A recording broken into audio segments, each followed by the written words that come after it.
Elizabeth اور ایڈی باؤ لیگوس جا رہے ہیں۔ نائجیریا میں جو سول انریسٹ چل رہا تھا اب وہ وائلنٹ ہو گیا ہے۔ پریزیڈنٹ اوڈو کے قتل کی وجہ سے وہاں پہ جو سیاسی جنگ چل رہی تھی ایکن اور پریزیڈنٹ اوکولی کے درمیان، اس کے نتیجے میں جو سارے شہری تھے وہ دنگے فساد میں ملوث تھے۔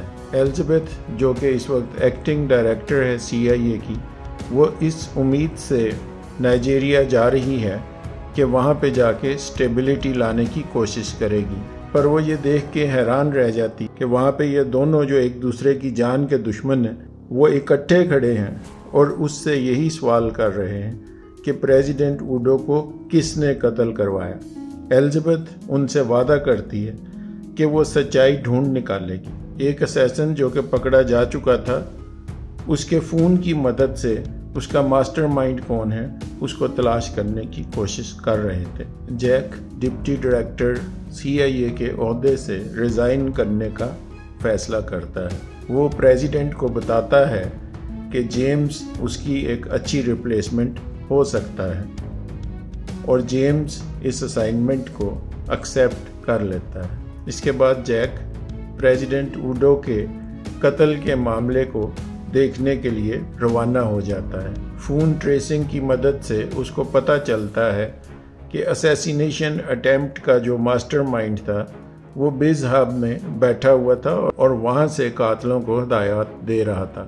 شاویز اپنے انکل کے رینچ پہ کیلیفورنیا میں چھپا ہوتا ہے۔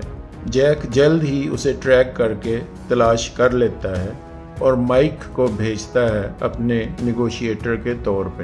شاویز اپنے انکل کو کارٹل کے بارے میں بتاتا ہے اور یہ بتاتا ہے کہ کارٹل سمجھتا ہے کہ شاویز نے اس کے ساتھ غداری کی ہے، لہٰذا اب وہ کارٹل کے لوگ شاویز کو مارنے کے لیے تیار ہیں اور کبھی بھی آتے ہی ہوں گے۔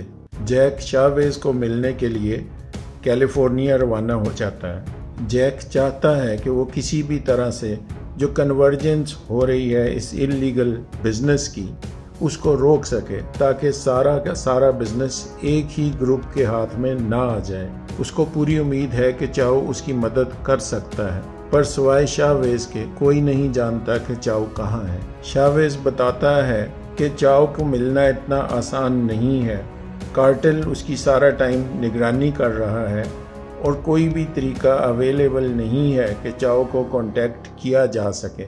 صرف واحد طریقہ جو اس کو کانٹیکٹ کرنے کا بچا تھا وہ تھا شاویز کا کزن مارن کی مدد سے شاید چاؤ تک پہنچا جا سکتا تھا۔ دوسری طرف چاؤ کو اپنی فیملی کی فکر لگی ہوئی تھی۔ وہ سمجھ گیا تھا کہ CIA کو بڑی ہی گیم کھیلنے جا رہی ہے، لہٰذا اس کا پورا فوکس میانمار میں اپنی فیملی یعنی کہ اپنی بیوی اور بچے کو بچانے پہ تھا۔ ٹن ٹن اور سووی دونوں کے دونوں چاؤ کے پیچھے لگے ہوئے تھے۔ ان کو چاؤ پہ شک ہو گیا تھا۔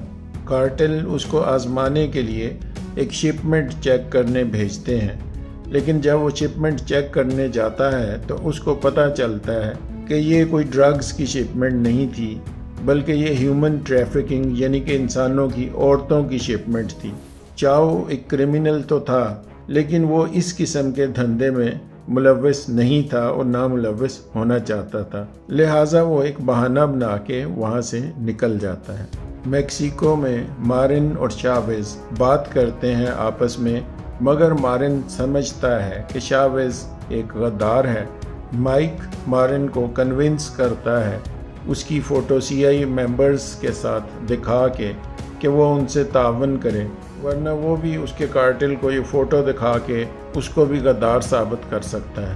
شاویز مارن کو ٹارچر کرتا ہے اور جاننے کی کوشش کرتا ہے کہ کہاں پہ وہ منڈی لگائی جاتی ہے جہاں پہ چاؤ مل سکتا ہے۔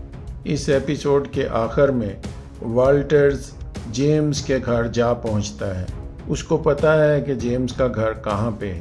وہ جیمز اور اس کی فیملی کی جاسوسی یا ریکی کر رہا ہوتا ہے۔ والٹرز جیمز کو گن پوائنٹ پہ دھمکاتا ہے اور کہتا ہے کہ فوری طور پہ انویسٹیگیشن انٹو پلوٹو آپریشنز بند کر دیں۔